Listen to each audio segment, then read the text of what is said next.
Awesome. All right. Hi, everyone. So welcome to our databases edition of the eResources 101 webinar series. Next slide, please. Uh-oh. Oh, there we go. So today's session is hosted by a few of us. We have Amanda Robinson, who's our Indigenous Initiatives Librarian. We have Laura Peters, Library Technician, Penelope Dolphin, Library Technician, and myself, Duncan Latosky, Librarian. And we all work in Library Development Services together. If you have any questions about any of the content today, we do ask that you send questions to AskYRL, or you can email us individually. Slide 3. So today we have a database theme for our webinar. We're going to be looking at a number of different e-resources that you and your patrons have access to. And these include the Alberta Research Portal, Frontier Life, Grant Connect, and Consumer Reports. And so we plan to continue this series, and we're going to ask for feedback at the end of the session on what e-resources you want to learn about in future sessions. I'm going to pass it over to Penelope now. Okay, so just a bit of overview of our e-resources as a whole. Right now we have 25 e-resources available for you and your patrons. That number is always in flux as we acquire new ones and deselect old ones. But we always have a fair amount of e-resources available for you. It's on your library website under the e-resources tab. And there we are able to filter by format or topic, so patrons can choose what they're interested in, and each e-resource requires a patron to authenticate with their library barcode and password. So I am just gonna open up my browser here.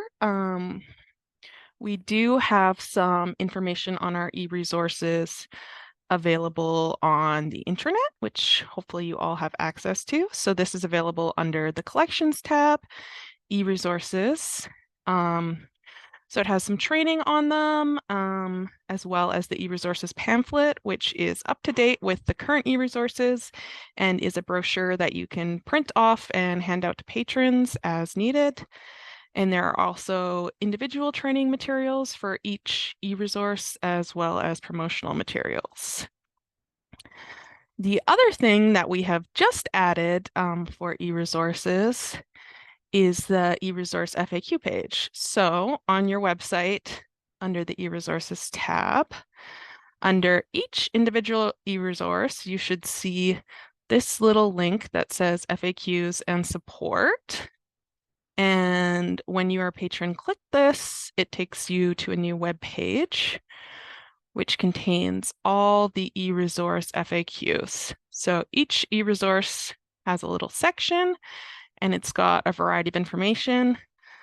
So if we look at Cloud Library, it'll say how to access. It'll give you information about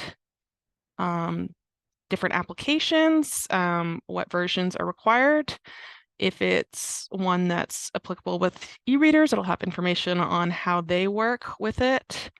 It'll have information on any accessibility features that are available for the e-resource, a link to FAQs that patrons might have, as well as any common troubleshooting information that is available.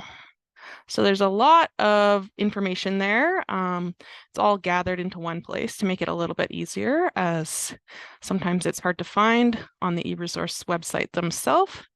So you, if you're trying to help a patron, can go here and see if you can find some information, or your patrons can also access this. Just go to the PowerPoint.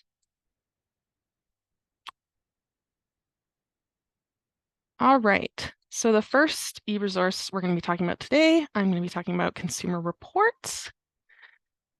So Consumer Reports is an e-resource that provides trustworthy product reviews.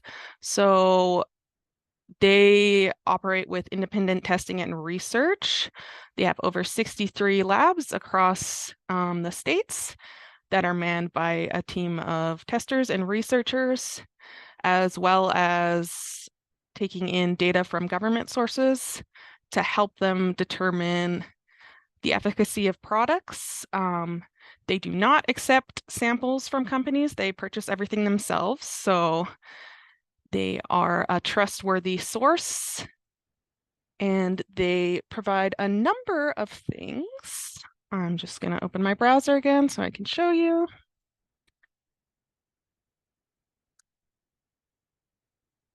So they will provide product comparisons for different items. So when you open the cars section, you see here, you can add different products and then you can look at a comparison. So it's a really quick and easy way to help you make a decision between multiple products and determine what is best for you. It's just loading for a second here. It's probably mad at me because I have about 10,000 tabs open.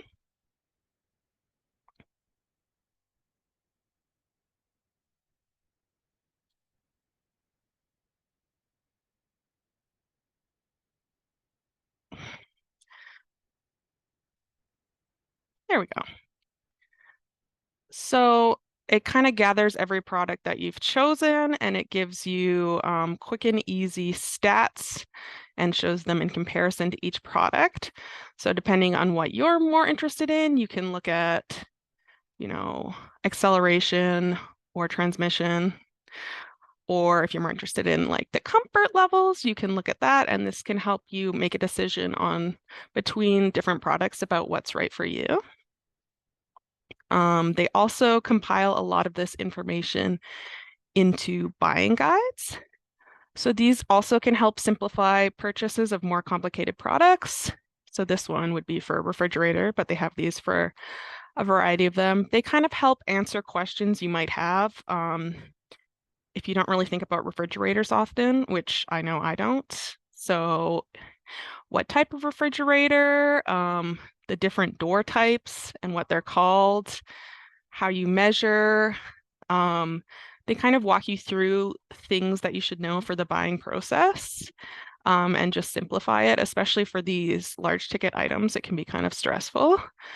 So how do you know if a refrigerator is energy efficient? Probably not many people know that off the top of their head. So this is a great resource to walk people through these kind of purchases. They also offer information on helping you to maintain purchases that you already have. So they call these ownership advice. They have this for a lot of the items on here. So this example is for dishwashers. It tells you how to maintain it. They rely on the data they've gathered to help inform consumers of what you need to look for and maintain on the products they already have. Consumer Reports also has news that you can subscribe to, and one of the features of it is they give up-to-date information on recent recalls. So for instance, Volkswagen is recalling cars due to their airbags, which is key information for anyone who has a Volkswagen to pay attention to. They also have safety information for a lot of products, especially in their babies section. They have a lot of safety information to help new parents make good decisions for what products they want to buy for their children. And then another feature, not just with physical products, they also help with digital security. So a lot of people know that digital security is something they should be worried about, but they don't really understand exactly how to be safe online or what any of it all means. So they have a lot of comprehensive information about that. And they also have information about what to do if people have been compromised digitally, which is very helpful. And they have a feature where you can create a personalized security plan for free.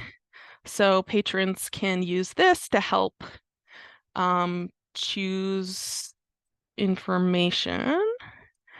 So do you often use a phone or are you on a computer? They can fill out this information, create a personalized plan that will help them prioritize what security they need for themselves. And they have information on products as well. So something like a VPN, which ones actually are good and are keeping you private and secure. They have information on these digital products as well. So there's a lot on Consumer Reports. It's a really helpful site. I think we are just inundated with products, and it's hard to know which ones are actually good and safe for us, but this is a really good impartial resource that you or your patrons can use. And now I will move it on To me. Yeah. All right. And just speaking primarily for myself, I use Consumer Reports all the time because I used to just Google best rated whatever it was I was looking for. And this is so much easier. I can just go to this and find what I need. So, all right. I'm just going to share my screen here. Wow. And screen one. Sure. All right.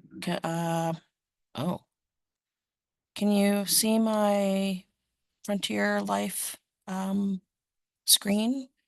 It's loading. Goodness gracious. I don't know why everything's so slow today. That's weird. There it is. All right. So I'm going to be talking about Frontier Life today and what Frontier, oh, goodness gracious. Okay, there we go. So Frontier Life, its proper name is Borderland Settlement and Colonial Encounters. So this is an extremely extensive database. And as you can see here, it's a digital collection of primary sources, including material from the Hudson Bay Archives and the Glenbow Archives. There are other archives aside from those two. It's pretty extensive. I think there's 17 archives throughout the country that they pull information from to make up this database itself. Primary sources are incredible because, of course, these are basically artifacts that have come from people that were there at that time in that have maybe written a letter from or about an event or an experience that they had, or documents that were written by individuals about things that happen in history, and it could be from the very mundane day-to-day things to historical events that have taken place. So it's an incredible archive for that. Particularly for any student, and this can range from young children right up to post-secondary students. Excuse me. So because of the extensive database that's available, there's a number of different ways that you can find any of this data. So it encompasses everything from essays, there's video interviews, there's a variety of different directories that you can use. There are visual galleries, and those include maps, artwork, photographs, and museum objects. And I'm going to go to the site in just a second, just to kind of give you a little bit of an idea without going into it at too much depth, because it's really just kind of fun and interesting to, sorry, I have a tickle in my throat. To just kind of explore it on your own and find some of the really fascinating information that's there. So, different ways that you can find information on this database is through thematic guides, and it breaks it down into a wide number of categories. And you can see some of them here that I've listed, including arts and entertainment, agriculture and livestock, health and medicine, women's history, government and politics, Indigenous peoples, and more. So I'm just going to go to the, the website here for a second. And this is what the homepage looks like. And as you can see up here in the toolbar, there's a number of different ways that you can find the information that you're looking for. So just to kind of give you a little bit of an idea, and again, even just from their homepage, you can find information. You can just hop right in if there was something really specific that you were looking for. So let's say you're doing, a report on a political event that took place, maybe 100 years ago. And you might want to check to see if there were any essays that were written about that particular topic at the time or since, any video interviews that may pertain to that particular event, etc. You can check any of the directories that exist or any of the thematic guides. So what I'm going to do is I'm just going to go back up at the top here briefly, and I'm going to go to the visual galleries. I tend to be a visual learner myself, so this is very appealing to me. And again, there's different areas at which you can find different information depending on what you're looking for. So maps are always going to be, I find them quite fascinating, especially really old maps. And there's a number of different filters that you can use to narrow down what you're looking for. But this is an extremely extensive database of archival maps that have been preserved over hundreds of years. So you're likely to find something, or your patrons are likely to find something based on the subject area that you're searching. For documents, so this is where I was mentioning the different grouped categories that have been pulled together. Information within those groupings are available if with a simple click. So I'm just going to go down to the natural world.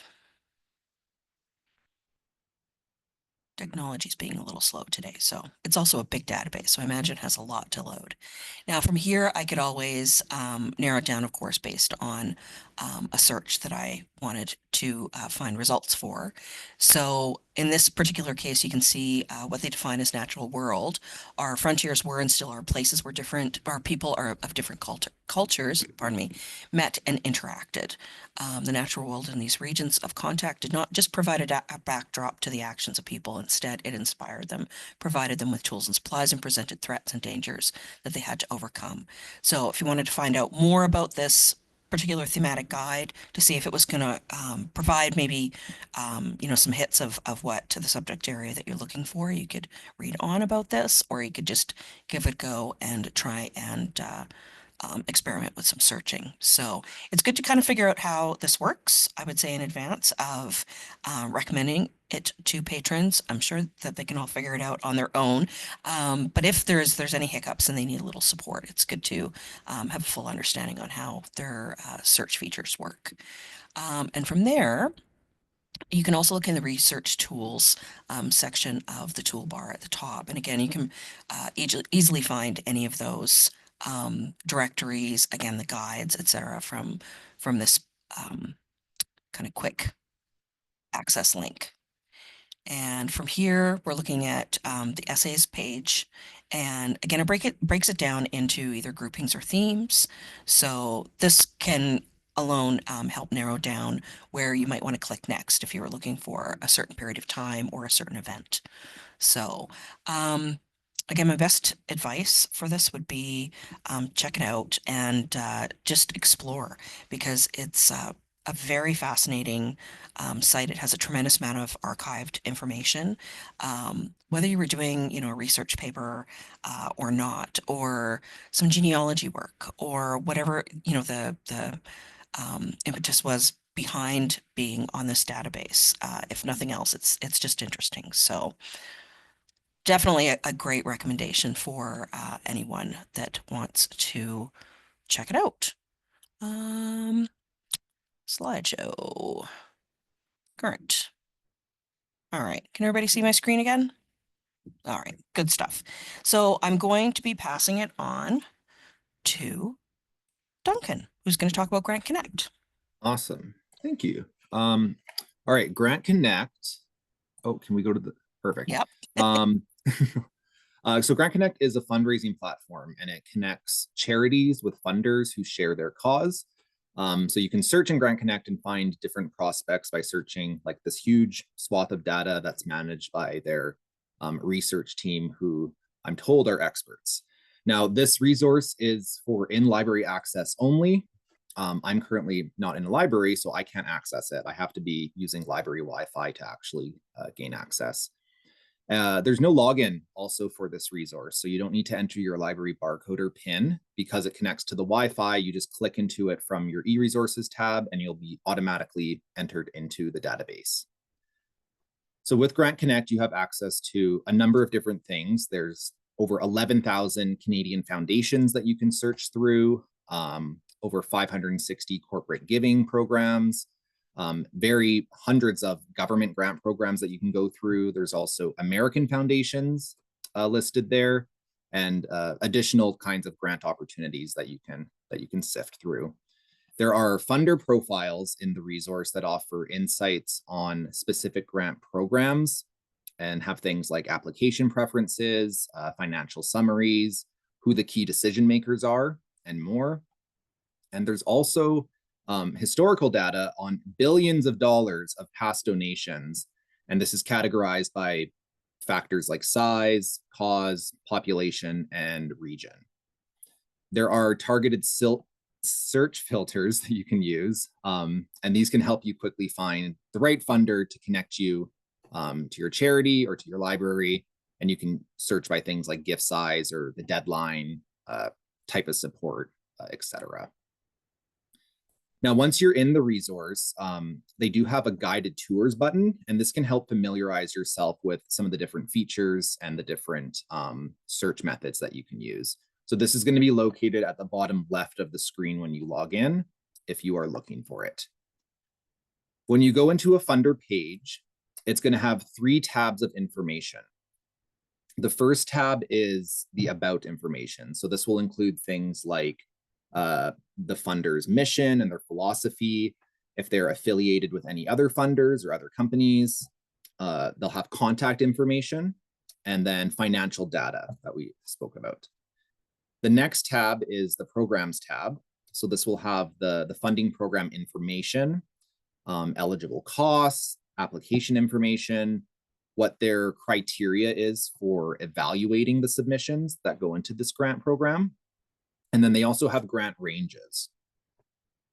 The last tab is the gift analysis tab, and this will display the distribution of dollars in the most recent 2 years for which data is available and the recipient focus is known.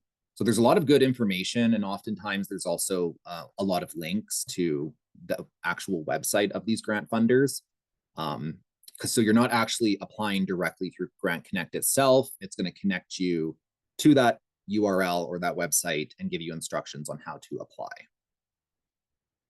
Now, when you're searching, you can search through a number of different factors. So things like funder, region, cause, population, or type of support.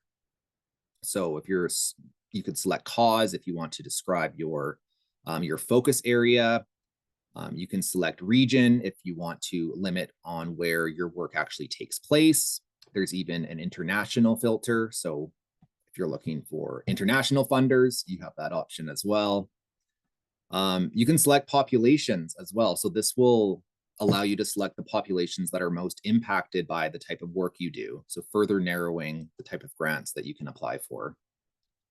There's a type of support filter. So this is the type of support, I suppose, that you're looking for in your fundraising, the type of funder as well. And there's even a language filter. So if you're looking for grants that are outside of English, you can search by French or German or any other languages that would be applicable to your patrons or your library's population. One interesting filter, and I really like this one, is the specific gift size. So you can filter by how much the grant actually is, and this can help connect you to an amount that matches what you're looking for. If you're looking for a grant for furniture, or you're looking for a lot of money for some new initiative, you can search specifically for that gift size, and it's going to help you narrow down your results. Questions once you're in the resource itself, they do have a couple different support buttons. There is one that's just a support button, and then they have an FAQ button within the resource as well, in addition to that guided tours button. So there's lots of external help that you can use if things are going wonky or you can't find what you're looking for. But yes, Grant Connect, it's very, very useful, not only for patrons, but for like libraries themselves. So definitely take a look and explore. Awesome. And that's all I got on my end. I'm going to pass it to Amanda. Great. So our final e-resource that we're going to talk about today is the Alberta Research Portal. So the Alberta Research Portal is a gateway to accessing a collection of primary sources. This resource gives all Albertans access to the Gale Primary Sources Database, which consists of 69 primary source collections that include resources related to Indigenous peoples, archives of human sexuality and gender, Associated Press collections, Smithsonian collections online, and much more. So some of the primary sources included on Alberta Research Portal are monographs, photographs, newspapers, poetry, original documents, records, and more. So this e-resource is actually barrier-free. So Gale primary sources use geo-authentication, which means that anyone in Alberta using an internet-connected device can access these resources through either their library's e-resource page or through the Alberta Research Portal website. So the Alberta Research Portal was made possible by the Alberta Library, along with other members, by contributing funds towards the purchase of this collection. So you can see some of the members listed on the home page, which is the photo on the slide. So on the Alberta Research Portal website, there is the option to search by collection, search ebooks, or by using the search bar to enter your search terms. So when you're searching by collections, a list of different topics will appear on the page to narrow your search by the topic. So some of these are business, political science, and history. This is an easy way to look through information on a more general topic that may be of interest to you or to your patron. When searching ebooks, there's also the option to narrow the ebooks by topic for viewing, or you can browse through all of the ebooks included in the Alberta Research Portal. Some ebooks include encyclopedias, books about Indigenous groups, and environmental resource guides. The main search bar is on the home page, and search terms can be entered here. There is an advanced search option as well to include more search terms, input fields, and to use Boolean operators. Once search terms have been added in, all content types will appear, like magazines, images, manuscripts, maps, newspapers, and then these can be searched through by their content type.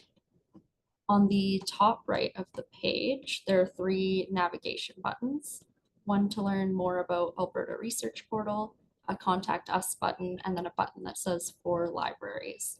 So the About page will provide more information about what Alberta Research Portal is, and the Contact Us page has the contact information for the Alberta Library as well as for technical support. When accessing the For Libraries button, you will be prompted to input which library you are using. The page that will show up includes training videos to learn more about the Gale collection and primary sources. There are also direct links on this page to all products and databases featured, which will authenticate your patrons from anywhere within Alberta. When clicking on the title of each resource, there will be information about each archive and its history. This is a good way to learn more about the source that is being accessed. So yeah, the Alberta Research Portal is a really great resource when doing research or when wanting to learn more about a topic. And that is all we have for our e-resources today. We do have a quick poll to determine what e-resources everyone would like to learn next. And we are available for questions now if anyone has any.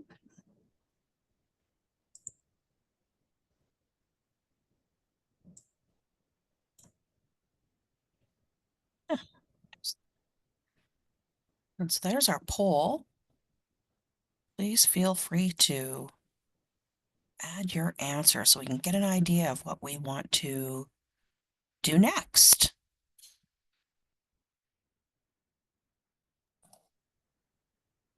Ooh, these are some fun ones. Mm-hmm. Oh, it was neck and neck there for a second. I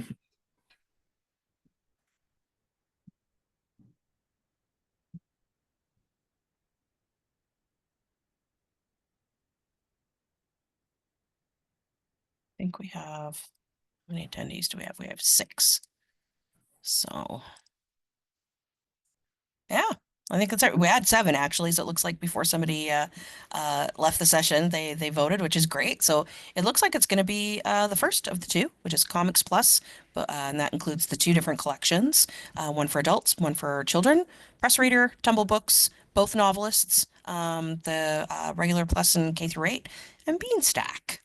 So we will be announcing when the next eResources 101 session on these databases will be taking place in a variety of different ways, for sure in YRL Weekly, and likely on our Facebook page to promote the next session as well. So I'm just going to stop sharing that.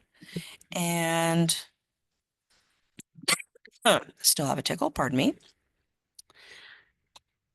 Oop. Oh my goodness, what happened to my slideshow? Oh my. Oh, I broke it. I'm just kidding. Oh, I guess I was the last one. Questions. Uh, anyway, thank you everyone for attending. Great to have you here. And we'll be sending you the recording of the session, even though you attended. You might have had to have stepped away for a little while. We're also going to send it to all other registrants that were unable to attend the live event. And we look forward to seeing you all at the next session of eResources 101, likely sometime in early 2025. Sorry, Thanks for we do attending. we Oh, do have one sorry. question in our question box here. Oh, pardon me, go for it. It's from Michelle. It says, "Is there a legend to explain what each icon means on the eResources on the website?" Oh, I believe there is at the very top, because there should be a way to filter whoops. the eResources. So these ones here, like in my Frontier Life, yeah, so like a little legend of what the icons are for. Yeah. There's no actual legend. There is the filter option at the top. Oh, I see at the page. top. Right. So you can kind Oh, of there we go. you get an idea of what our options are, like database, e-audiobooks. These are the main options that populate the icons, but the icons themselves aren't actually, they don't have a legend. Like some of them might be more explanatory than others. So music is the music note. Videos would be the video camera, but there's no actual legend. But that is a good note. It is a very good point. Yes, maybe we need a little legend. There we go. And it's exciting to see that new FAQs and support link just below the icons. Are there any other questions that we had? Thanks for noticing that, Duncan. Good. No, none in the box. All right. Well, I think we're good. All right. Well, thanks again for coming. We hope to see you at the next one. Take care. Bye, thank you. Bye.